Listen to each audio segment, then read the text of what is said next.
우리 하나님 말씀 요한계시록 11장 14절에서 19절까지 말씀입니다. 요한계시록 11장 14절에서 19절까지 말씀입니다. 말씀을 교독해서 읽도록 하겠습니다. 둘째 화는 지나갔으나 보라 셋째 화가 속히 이르는도다. 일곱째 천사가 나팔을 불매 하늘에 큰 음성들이 나서 이르되 세상 나라가 우리 주와 그의 그리스도의 나라가 되어 그가 세세토록 왕노릇 하시리로다 하니 하나님 앞에서 자기 보좌에 앉아 있던 24장로가 엎드려 얼굴을 땅에 대고 하나님께 경배하여 이르되 감사하옵나니 옛적에도 계셨고 지금도 계신 주 하나님 곧 전능하신 이여 친히 큰 권능을 잡으시고 왕노릇 하시도다.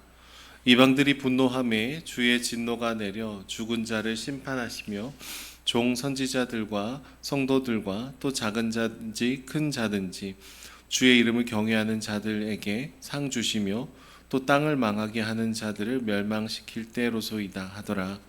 이에 하늘에 있는 하나님의 성전이 열리니 성전 안에 하나님의 언약궤가 보이며 또 번개와 음성들과 우레와 지진과 큰 우박이 있더라. 아멘. 예전에 밀정이라는 영화를 보고 감동을 받았던 적이 있습니다. 일제 강점기 때에 독립운동을 하는 그런 영화였는데요.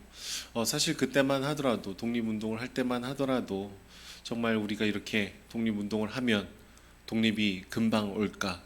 이런 소망이 그다지 크지 않았다라는 것을 또 고민하게 됐습니다. 생명을 걸고 삶을 걸고 나라를 위해서 모든 것을 바치면서 살아가지만 사실 현실은 그렇게 녹록지 않고 쉽지 않았죠.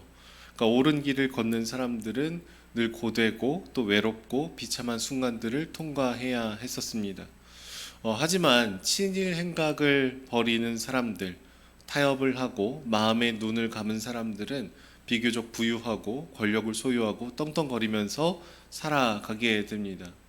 하나의 장면이 떠오르게 되는데요. 그 전지현이라는 여배우가 연기한 안온육이라는 오균이라는 인물이 이런 얘기를 해요. 아무리 힘들고 희망이 없고 나 하나 열심히 한다고 독립이 그렇게 올 것 같지는 않지만 그래도 우리가 싸우고 있다라는 것을 보여줘야지. 이런 표현을 씁니다. 우리가 싸우고 있다라는 것을 보여줘야지. 이 독립을 계속 꿈꾸고 있다라는 것을 보여줘야지. 이런 고백을 합니다.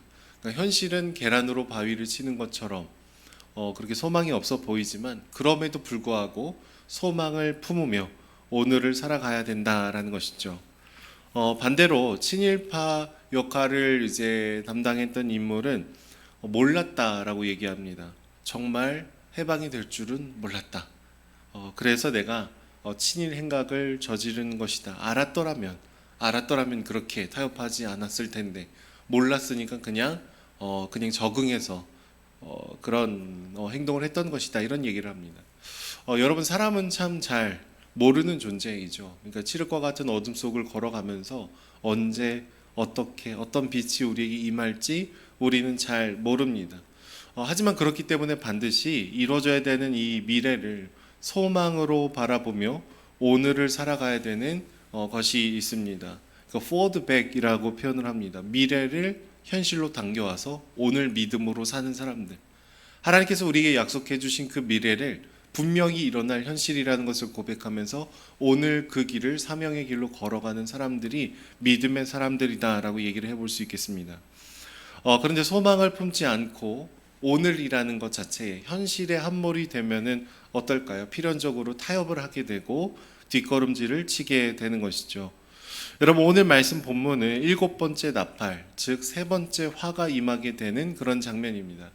여러분 구약 성경에서 나팔은 불신자들에게 회개하지 않으면 최후의 심판을 받을 것이다 라는 경고이자 심판 그 자체였습니다.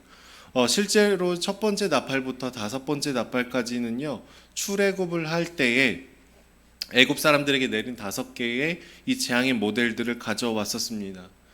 그리고 왜 이렇게 나팔을 여러 번 부르냐, 여러 단계에 걸쳐서 지속적으로 심판이 되는 그런데 이것은 또 기회를 주고 또 기회를 주지만 절대로 마음을 바꾸지 않는 완악한 사람의 죄된 본성을 이야기하기도 하죠.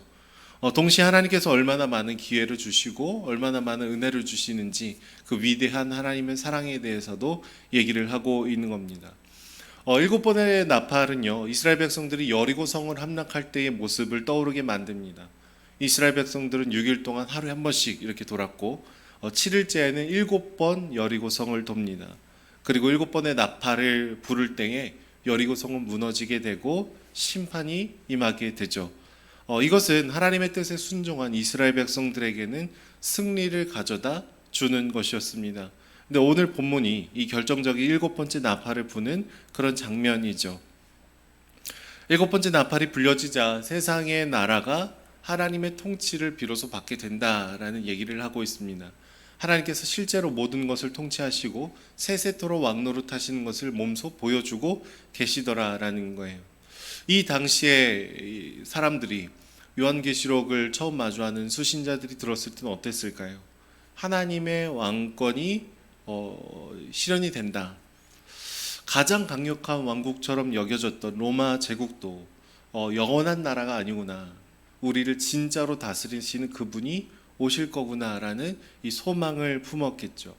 그러니까 신처럼 숭배돼도 그 누구도 비판할 수 없는 이 도미티안 황제도 사실은 영원한 왕은 아니구나. 피조물이구나. 연한이 있는 존재구나라는 것을 얘기하는 것이죠. 우리가 진정으로 바라보고 우리를 영원까지 다스릴 분이 누구신지를 다시 한번 얘기하고 있는 겁니다. 7번째 나팔이 불 때 하나님께서 이 모든 세상을 통치하시고 다스리시는 것을 보여주겠다라는 것이죠. 그런데 바로 그때에 24장로가 엎드려서 얼굴을 땅에 대고 하나님께 경배하는 장면이 나옵니다. 그리고 17절의 말씀을 보시면 옛적에도 계셨고 지금도 계신 주 하나님 전능하신 이여라는 얘기를 하죠. 여러분 요한계시록은 종종 하나님의 영원부터 영원까지 통치하시는 것을 나타낼 때 현재, 과거, 미래의 순서로 얘기하고 있습니다. 근데 오늘 말씀 본문에서는 미래에 대한 하나님의 언급이 없어요. 옛적에 계셨고 과거, 지금도 계신, 현재는 얘기하는데 미래에 하나님께서 다스리실 것에 대한 얘기는 빼고 있습니다. 왜 그럴까요? 먼 미래에 그냥 언젠가 하나님이 우리를 다스릴 것이다 라는 얘기가 아니라 그 미래가 반드시 현재가 된다라는 이 믿음의 고백을 하고 있는 겁니다. 그때가 왔다. 마지막 심판이 왔다. 하나님의 나라가 왔다라는 것을 얘기하는 것이죠. 여러분 동전의 양면과 같습니다. 하나님의 최종 심판은 최종 구원이기도 합니다. 실제로 우리 삶에 그것이 이루어질 것이라고 지금 얘기하고 있는 것이죠. 그래서 사도 요한은 이런 천상의 예배를 이제 실황으로 보여주면서 이 땅 위에서 우리가 무엇을 바라보고 무엇을 소망하고 무엇을 높이고 무엇을 예배해야 되는지를 다시 한번 권면해주고 있는 겁니다. 바로 그때에 심판을 받는 이방인들, 즉 예수님을 부인하고 부정하고 그리스도인들을 핍박하던 사람들은 어떻게 된다라고 얘기하죠? 분노한다. 왜 그럴까요? 자기 자신이 저지른 그 죄에 대한 심판을 받으면서 억울한 거예요. 분노하는 것이죠. 그런데 그들의 분노보다 더 큰 것은 하나님의 진노입니다. 18절의 말씀을 보시면은 이 두 단어를 대조하고 있어요. 이방인들이 분노하매. 근데 뭐라고 되어 있죠? 주의 진노가 내려. 분노는 굉장히 작은 화일 수 있겠지만 하나님의 진노는 심판을 하실 때의 그 감정, 커다란 감정을 표현하고 있습니다. 하나님께서 이 땅을 다스리시고 정말로 그 마지막 때가 왔을 때에 주님께서 모든 것을 제 자리로 돌려놓으신다라는 거예요. 죄를 짓고 우상을 숭배하고 타협하는 자들에게 심판하시지만 하나님께서 정말로 살아가시는 그리스도인들에게는 하나님의 은혜가, 위로가 임하게 되는 것이죠. 불신자들에게서는 이것이 분노할 수 있는 이유이겠습니다. 특별히 로마 사회에서는 남들보다 조금 더 높고 좀 더 인정받고 큰 사람이 되어야 된다라는 강박을 굉장히 받고 있던 사회입니다. 근데 하나님의 나라는 어떻다라고 얘기할까요? 오늘 말씀 본문을 보시면 작은 자든지 큰 자든지 주를 경외하는 자들에게는 상을 주신다라고 얘기합니다. 여러분 이것은 세상적으로 어떤 지위에 있든 뭐 어떤 성취가 있든 얼마나 크든 얼마나 작든 그것은 주님의 눈에는 상관이 없다라는 거예요. 언제 이것을 보면 알 수 있습니까? 우리는 땅에 다리를 붙이면서 살아갈 때는요, 서로를 막 이렇게 봐요. 누가 더 괜찮은가? 누가 더 괜찮은 집에 사는가? 어느 집 아이가 더 좋은 대학을 갔는가? 여러분, 그런데 하늘을 올라서 하늘 위에서 땅을 보면은요, 똑같습니다. 전부 다 작습니다. 주님, 제가 더 큰데요. 제가 더 높은데요. 그건 우리의 공식이고요. 하나님이 우리를 보실 때는 전보다 작지만 사랑스러운, 어떤 것을 조건을 소유해서 내가 더 높고 더 크고 더 존귀하고, 그게 아니라 주님을 경외하는 마음이 있으면 사랑스러운 거예요. 그렇지 않으면 그렇지 못하는 것이죠. 근데 우리는 계속 다른 것들로 씨름할 때가 많이 있습니다. 그런데 작으나 크나 주님을 경외하는 그 사람을 주님께서 기쁘게 여기신다라는 것이죠. 마지막 때에 오늘 말씀 본문을 보시면 하나님은 천상에 있는 하늘의 이 성전을 보여주시면서 언약궤를 또 다시 자세히 보여주십니다. 여러분, 본래 구약시대에는 대제사장이 1년에 딱 한 번 대속죄일에만 이 지성소에 들어갈 수 있었습니다. 그리고 그 안에 있는 언약궤를 마주할 수 있었죠. 그러니까 아무나 그냥 쉽게 편하게 하나님의 임재의 상징인 언약궤를 이렇게 찾아가고 들어갈 수 있는 것이 아니었다라는 것이죠. 그런데 예수 그리스도의 죽으심과 부활하심을 통해서 우리는 하나님께 그 은혜의 보좌로 담대히 나아갈 수 있는 특권을 얻게 됩니다. 그래서 오늘 말씀 본문을 보시면 하나님의 임재의 상징인 언약궤를 흔쾌히 보여주시며 하나님의 임재로 초대하고 있는 것이죠. 그러나 하나님의 임재를 얘기함과 동시에 또 한편에는 번개와 우레와 지진과 큰 우박이 병렬로 이렇게 표현이 됩니다. 그러니까 예수님을 믿고 주님을 경외하는 자들에게는 정말로 기쁘고 감사한 날이지만, 정말로 예수님을 모르는 자들에게는 이것이 심판처럼 여겨질 수 있는 날이 있다라는 거예요. 이것을 계속해서 동전의 양면처럼 대조하면서 어떤 것에 설지를 지금 도전하고 있는 것이죠. 타협하지 말아라. 영원한 그 소망이 우리의 현실이 될 것이니 믿음의 이 고도를 낮추지 말고 정말로 왕 되신 주님을 찬양하자, 힘내자, 이런 얘기를 하고 있는 겁니다. 예수님을 믿는 것으로 인해서 수많은 핍박만 받는 시대였습니다.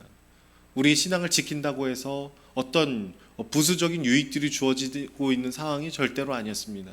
많은 사람들은 돌아서고 그 마음이 흐트러지는 그런 시대였습니다. 이 요한계시록의 말씀은 우리가 생각했던 것처럼 막 먼 미래에 일어나는 어떤 신비로운 환상만 얘기하는 것이 아니라 그 소망을 가지고 오늘을 살아가는 핍박받는 그리스도인들에게 우리 흔들리지 말자, 진짜 왕이 누구신지를 기억하자, 우리 천국의 소망을 품으며 오늘을 걸어갑시다, 우리가 진짜 그리스도인대로 살아가고 있다는 것을 보여주십시다라는 위로의 편지가 되는 것이죠. 주 안에 사랑하는 여러분, 우리도 비슷합니다. 오늘을 살아가면서도 하나님이 이루실 그 마지막 날을 우리는 가슴에 깊이 품으며 살아가야 되죠. 영원한 하나님의 나라, 그분의 통치가 임하지 않을 것처럼 생각하면은요, 먼 미래로 두고 오늘과 무관한 것처럼 생각하면은요, 우리는 반드시 타협합니다. 주님의 나라에 무관심할 수밖에 없죠. 내 멋대로 살아갈 수밖에 없는 거예요. 복음을 믿지 않는 사람들이야 당연히 그런 삶을 살아갈 수밖에 없겠지만, 여러분, 예수 그리스도께서 나의 구주시고 나의 주인으로 믿는 사람들, 그리고 지금도 앞으로도 영원까지 모든 만물을 다스리실 뿐만 아니라 하나님의 나라를 완성해 가실 것을 우리가 품으며 오늘을 살아가야 되는 것입니다. 주 안에 사랑하는 여러분, 영원을 품으며 오늘을 살아가는 저와 여러분들이 되기를 소망합니다. 우리가 말씀대로 막 순종한다고 모든 것이 단번에 짠하고 바뀌지는 않을 가능성이 높아요. 나 하나 그냥 하나님 잘 모르는 사람처럼 눈을 질끈 감고 타협한다고 해서 모든 세상이 또 당장에 망하는 것도 아니겠습니다. 그러나 주님께서 오늘 요한계시록의 말씀을 오늘 우리에게 주시는 것은 천국의 소망을 품으며 오늘을 걸어가는 그리스도인이 되어야 된다, 타협하지 말아야 된다, 미래를 품어야 된다라는 얘기를 하고 있는 것이죠. 주 안에 사랑하는 여러분, 교회가 교회답게 서 있을 때, 성도가 성도답게 살 때, 그것은 가장 아름답고 매력적인 삶이 될 줄로 믿습니다. 그렇게 미래를 품으며 오늘을 살아가는 저와 여러분들이 되시기를 축복합니다. 기도하겠습니다. 사랑의 주님, 감사합니다. 참 작고 연약한, 때로는 타협하고 싶은 마음이 불쑥불쑥 드는 그런 존재가 우리들임에도 불구하고 하나님, 우리에게 영원한 소망과 당신의 통치를 약속해 주시며 오늘을 살아갈 수 있는 용기와 소망을 주시니 주님 감사합니다. 주님께서 이루실 그 나라를 소망하며 오늘 우리가 살아가기를 원합니다. 우리 삶의 현장이 모든 것이 단번에 바뀌지 않는다 할지라도 하나님, 영원을 머금고 오늘을 살아가는 저희들이 될 수 있도록 축복하여 주시옵소서. 감사드리며 예수님의 이름으로 기도드립니다. 아멘.